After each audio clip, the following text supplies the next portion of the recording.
Welcome back. This is Laurel. You're on Laurel's Real Money Talks. We are now part of a 1 and 2 part series. So if you missed part 1, we're going to make sure we get you back there. They do go together. You want to listen to part 1, but it is astonishing what is coming up. Here we are, part 2 of Laurel's Real Money Talks.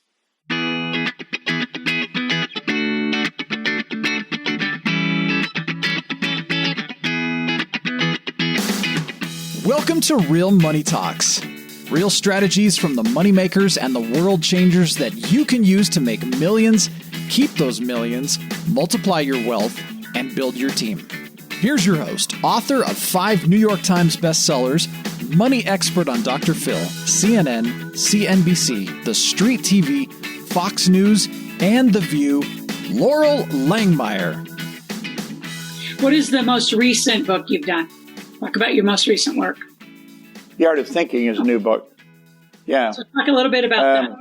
I think a lot of people, they don't know how to think properly. So, well, the truth is most people don't think. Most people do not think at all. And it's the highest function that we're capable of. Mm-hmm. See, we're an instrument. We've got a marvelous mind. And there's a power flowing to and through us. Mm-hmm. And when that power flows into our consciousness, we give it direction. Now, most people have a program already written in their mind, and that program controls their behavior. If they just take a look at their life, they're doing the same thing over and over and over again. And I'm going to tell you, 90% of the population do this. They never stop and ask themselves, why am I doing this? Why do I do this every day? Mm-hmm. And that's what people do. They're programmed to live the way they're living. They've got a book in their head that really controls their behavior. And what they should do is stop and think. They're a creative instrument. And they got all the power of the universe flowing to and through them. And they can give direction to this power to create whatever they want. That's essentially what you have done. Mm-hmm. And that's what anyone's done that's built a business, that's doing something worthwhile. And what we've got to do is quit looking at what's wrong and start looking at what's right. I don't care what the hell's going on outside. It's what's going on inside that makes the difference. And we've got to build a picture of where we're going and what we're going to do. And there's very few people that are creating their own lifestyle. They're in a habit pattern and they just keep living it day after day. We want to stop and ask ourselves, do I like the way I'm living? Do I like what I'm earning? How would I really like to live? Take and write it out how you'd really like to live and then start doing it. That's essentially what I did. I went to high school for 2 months.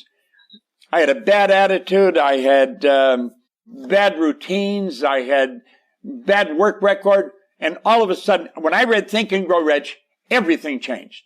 Everything. I set a goal and I've never looked back.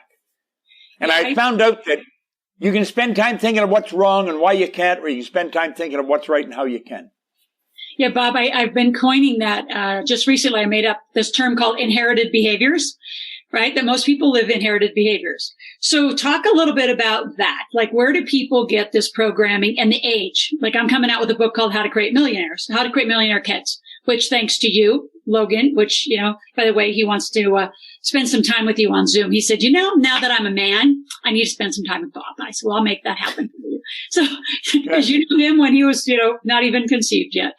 Yeah. But a lot of that programming happens at an age. I remember you saying between 0 and 8. So speak to that and how these inherited behaviors kind of happen. And as an adult, what I think so many people are probably, just swarm to listening to you is once they become aware of their inherited behaviors, how do they jump from where they are in that, I'm going to say, shitty life that they are in or whatever that negativity they're in? That chasm is enormous for people to jump. But start with the, where this all comes from. I call them inherited behaviors. It started when they were little. Well, the mind is a movement. The mind's not a thing. Mind is movement. And your body is the manifestation of that movement.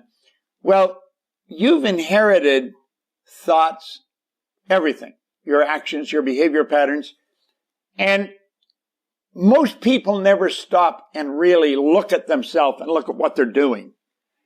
And they believe they're stuck where they are. Well, of course, that is not true. We're not stuck where we are.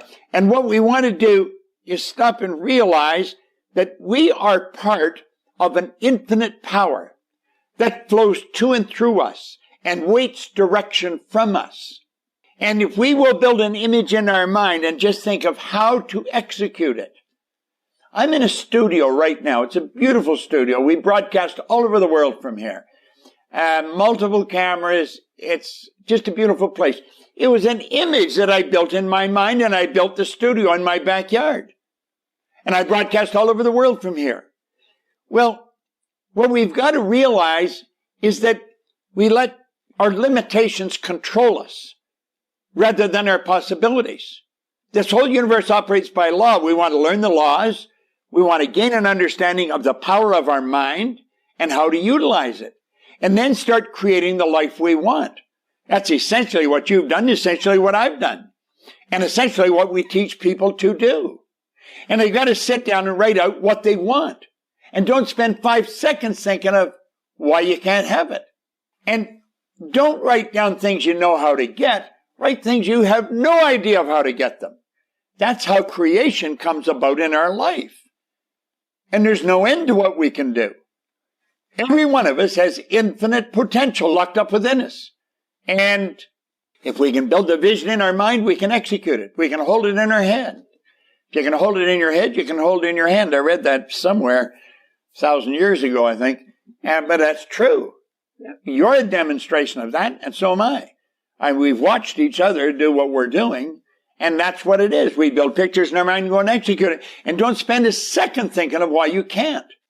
We spend far too much time thinking of why we can't, and we don't really gain an understanding of who and what we are. We're God's highest form of creation. We have the ability to tap into a power that's creative, and we can build images in our mind. And then we can take and we execute those images, and we can hold them in our hand. It's marvelous when we think of what we're capable of doing. Talk about the early years for, I guess speaking to parents, right? And what they're doing in that early age where the mind is most formative. Maybe I'm not asking, maybe the mind or, the subconscious is the most programmed. Maybe a better kind of question for that. Well, you see, unfortunately, I think that when a child is born, we don't focus on their potential. We look more at what they're doing than what they're capable of doing. And we don't really teach them much about their potential. School doesn't teach us anything about our potential. I started reading this book, Think and Grow Rich. I've never stopped reading it. I started reading it in 1961. I'm still reading it. I got it held together with elastics. And I think what you've got to do is get plugged into information and understand, regardless of what you're reading, it applies to you. Don't let what you're doing or what you have done have any role in the game that you're playing at all. And know that we're capable of doing great things. If I can see it in my head, I can hold it in my hand. And that's what we want to understand. We've got to realize that it doesn't matter whether you have any money. It doesn't matter whether you've got any help. Nothing of that matters. You can get everything you need to build whatever you can visualize in your mind. And that's important that we understand that. So, Bob, this is probably a little vulnerable, and I don't know what you're going to say. For those of you listening, this is not pre-rehearsed at all. What did you see when we met? A lot of people say, right. Well, this is interesting. I'm one of the few people. Like, oh God. I'm one of the. That's a good question, Laura. I'm one of the few people that knew Laurel before, and I could see absolutely astronomical potential in it, and I thought she was screwing around with it. She wasn't really, because she was being controlled by some controlling factor. It was money. It was the job. She couldn't quit the job. And I thought, God, if this woman ever wakes up, I wouldn't even want to guess at where she's going to go. Well, you did wake up.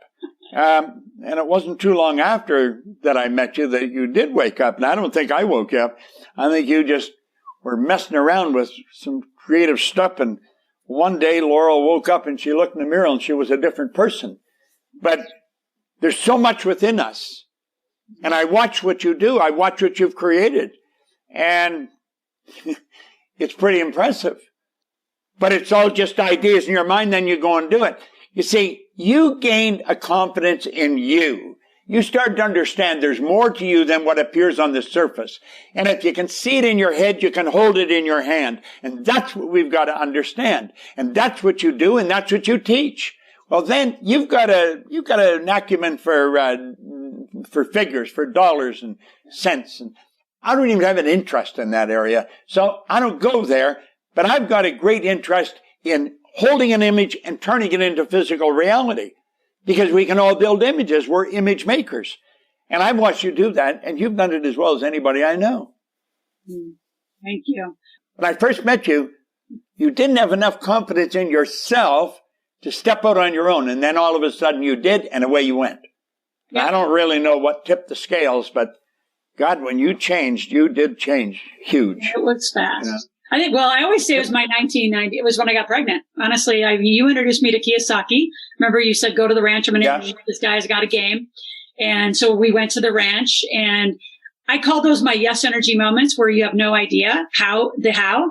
I just say, you say yes and you figure it out, which is all up here, where most people think I'm going to figure it out. Like I'm going to figure it out, which is why they really don't have those big yes moments and those big yes gaps. But I remember at the ranch when you introduced me, and they rolled out the game. Remember on that little marker thing? Yeah. You sort of got a vision of the game, is when Bob and I were there. And I didn't know what the hell they were going to do with that thing. But I remember Sharon saying, I'm going to go focus on the game, or on the book, and get the book a New York Times bestseller. And I said, well, what are you going to do with the game? And that's how it began, is really like that. But if I wouldn't have basically called in sick, as you know, because I was a chicken, I wasn't going to quite leave that chevron, consistency behind. But I called sick. I went to the ranch, met up with you. We had already been in relationship, met Kiyosaki. And I remember the next day, the next action was on Monday fly. And I remember thinking inside, oh shit, I got to call in sick again. Like I called in sick to do shit people, like you asked me to do, he asked me to do, then Sharon asked me to do. And then you started introducing me to people. And I think, what a great mentor does is they do this, and you have done this profoundly well for me, is just consistently introduced me to extraordinary people. I wouldn't have met Mark Victor Hansen and Robert Allen. I mean, the list goes on and on and on and on and on, how this all works. But those of you listening, how many of you act on those gut instincts? I got to call somebody, and then you chicken out and you don't do it. So I just appreciate you bringing that and reinforcing that delight. And you were one of the few that knew me when I didn't even know who I was. But 1999, I know, was a pivotal year, because I knew I was going to be a single mom. You knew the biological father. You knew Logan's father, who actually they reunited last year for the first time. He was ready. He called him. So that was interesting. And I just knew that I was going to be an amazing single mom, not a pathetic single mom, as I was, challenged to be, that whole story. So just want to acknowledge you. And, again, everything that Bob has talked about, those of you, if you have Born Rich, I don't know if you have a link or something, your team could get together. I'd love to, let people go get it. It was a huge inspiration to, what changed my life and thinking. So if your team wants to, give a link, those of you on my side of the world I think you can put a link on your site. I'll set it up and you can give it away. Perfect. I'll have it set up today. Okay. Yeah. Let's so switch people gears. can watch on your site and they'll see it come up, and then you can give it away. Perfect. Let's switch gears to that book you're holding in your hand. Next to that book, actually, let's talk about that book. What's your favorite chapter, your favorite, and you can't see all of it. Like if you could only pick one of the things to study and over, what's your favorite? What's the thing that's inspiring? Oh, goodness gracious. That'd be very difficult, it depends on what time of day you ask me or what day you ask. And I'm going to share with you the one that's mine. What you're thinking. Well, I think decision has to be one of the biggest ones. Okay. Because decision is going to direct you where you're going. Most people shy away from making decisions, but there's so many good ones here, like the imagination. We've got to realize that we have an imagination, and it's the most marvelous tool we've got. It'll take us anywhere. It's where everything starts. Everything we see around us, it was first originated in somebody's mind, in their imagination.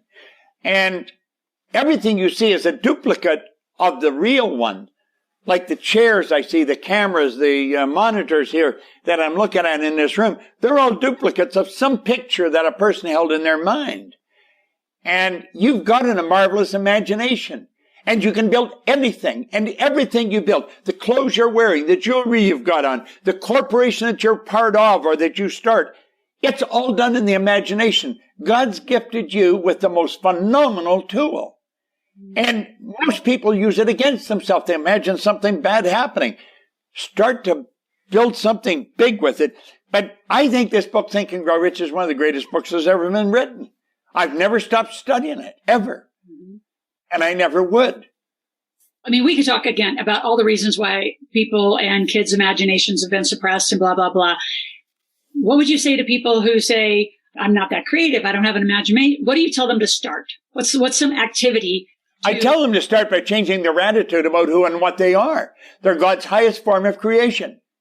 There's no such thing as a person that isn't creative. Everybody's creative. And everybody's got creative faculties within them. We have a beautiful power flowing to and through us. And when it flows into our consciousness, it has no form. We give it form. Whatever form we want. And when it flows in, it just is. It's neither bad nor good. We make it either bad or good. We've got phenomenal powers locked up within us.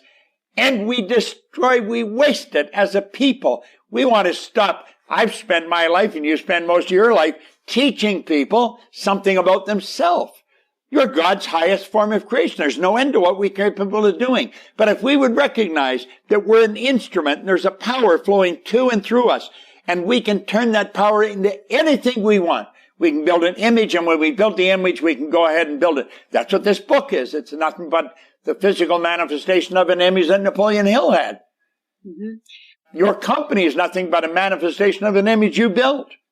Yeah. The clothes you're wearing, the style of your hair, everything starts out in somebody's mind. Mm-hmm. And everybody's got a marvelous mind, and no one has any more power than another. We're all very equal in that respect. But we look at physical results and let that dictate where we're at. That's a terrible mistake. True. You know, one of the favorite ones, I actually did a whole recording on, when I did my Yes Energy book to explain, you just say yes and figure it out, meaning the universe is going to deliver. So I talked about how Napoleon talked about the libido, because I think so many people have a sexual energy orientation to it. And I said, no, it's a physical. It's when that emotion and feeling, and you can drive it and you can create from it. So I called it leveraging your libido. Do you know how many clicks on the internet I got? Because they thought what it was, and then it wasn't. So it was kind of a fun marketing campaign. But talk about what Napoleon really meant in those conversations of really, driving through, what did he call it? The sexual transfer. Sexual transmutation. Yep. Yeah. It's the ability to take energy and direct it whichever way you want. Most people never transmute that sexual drive that they've got. It's a creative urge. And that urge, it's either all go towards sexual intercourse or it goes towards creation. We can take and direct it any way we want. And it's an awesome power. It's the creative urge. That's exactly what it is. And that creative urge flows to and through us. We have these urges, and they're powerful. And what we've got to do is learn how to control and direct them. And when we do that, I think we've figured out the trick to life. Because infinite power is at our disposal. And we've got the ability to take and direct it any way we want in our life. He talks about it in here about sexual transmutation. Mm-hmm. And that's really what it is. It's the creative energy. We direct it whatever way we want. Well, and I teach it to a lot of people who are trying to connect the dots. It's also like those urges to your imagination, and just spend time. Journaling is the other thing I learned from you. And it's not about creating anything. It's just letting your mind flow, but putting it on paper again, over and over and over. Bob, next to Think and Grow Rich, what would be the second book that has been most valuable to you? As a Man Thinketh by James Allen. Say a little bit more. It's an old book. It was written in 1903. It's an old English writer, but it's an excellent book. And the next one would be U Square by Price Pritchett. U Square is a phenomenal book. So what's next for you? What's next for me? Well, I'm still working on the same thing. Super young. You're going to be 87 in a few months. The same thing. What's your next big goal? You've hit every country in the world. What's the next thing? Well, well, next, I want to do 100 million in business in a year. And we're on track. Good. What would you tell people listening as a kind of some final remarks and final things? I tell them probably what a man told me a long time ago. He said, Bob, you got more power and talent and ability within you than you'll ever dream of utilizing.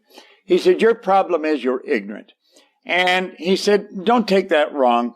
Ignorant means not knowing. We're all ignorant. But he says there's some things none of us should be ignorant about, and that's about our own potential.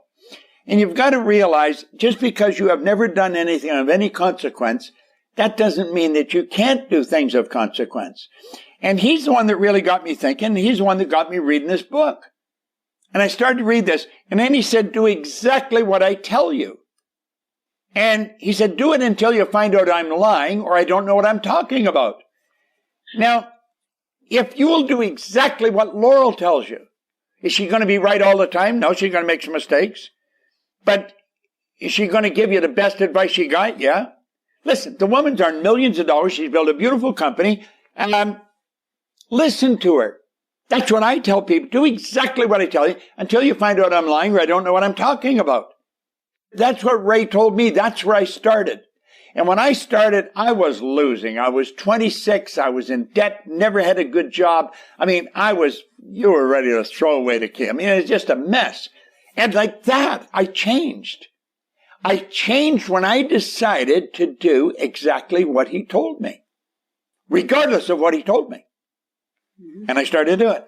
He said, read this every day. And he said, you got to set a goal. And set the goal. Turn $25,000. Now, I might as well have said 25 trillion because, that was way out of my reach. But it wasn't long until I started to realize 25 million wasn't very much at all. And it wasn't very long until I had it. We've got to realize we've got infinite potential. And this is something where we really want to understand. There's only about 5% of the people that are on the right track. 95%, although they're well-dressed and appear to be on the right, they're not on the right track. You've got to find a person that's interested in helping you. And you watch them and they're doing well themselves. Don't listen to a person that's broke. If they're broke, that's all they can teach us, how to stay broke. Listen to somebody who's made it.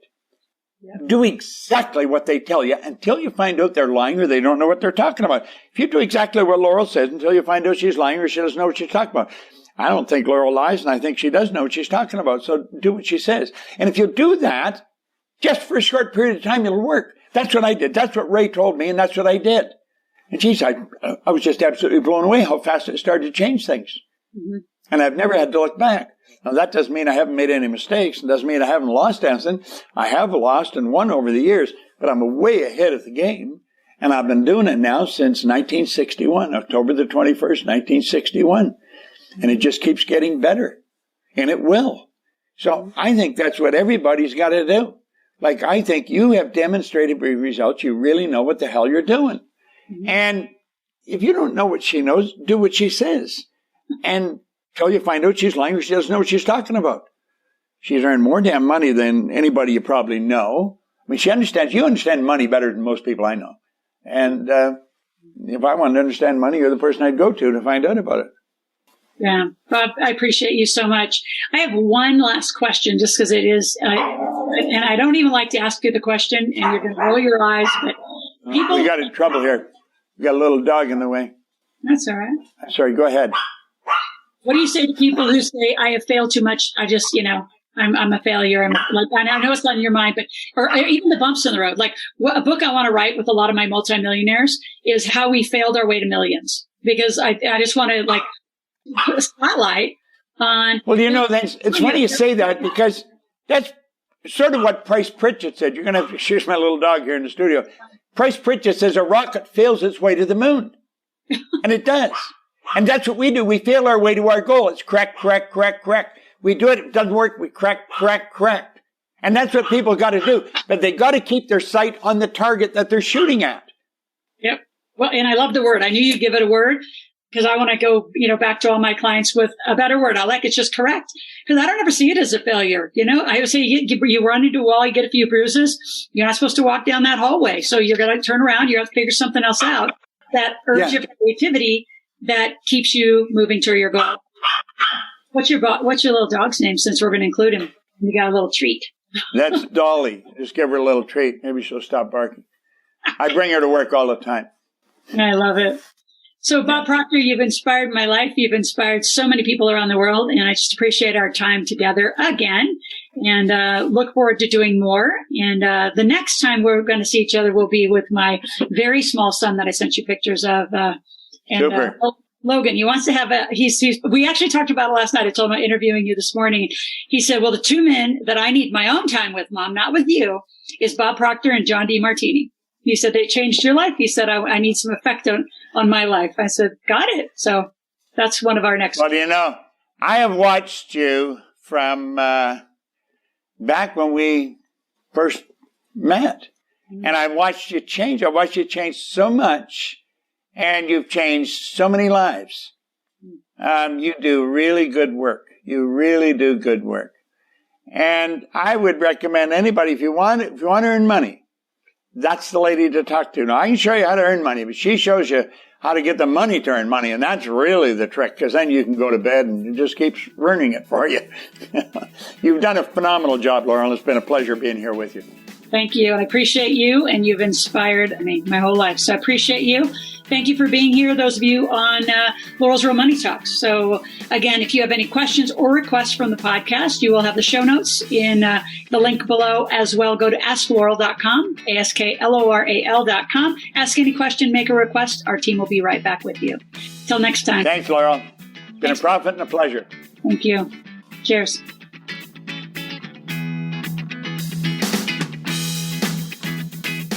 Thanks for listening to the Real Money Talks podcast. Your host has been Laurel Langmeyer, author of 5 New York Times bestsellers, money expert on Dr. Phil, CNN, CNBC, The Street TV, Fox News, and The View. Want to learn more about off-Wall Street investing, tax strategies, and multi-million-dollar business strategies? Visit liveoutloud.com/podcast for past episodes, show notes, and resources. For some special wealth-building gifts only for Laurel's podcast listeners, visit liveoutloud.com/podcast gifts. Do you have a burning question for Laurel? Visit asklaurel.com to submit your question, and it may just be covered on a podcast episode. So stay tuned and be sure to subscribe to get new episodes every week.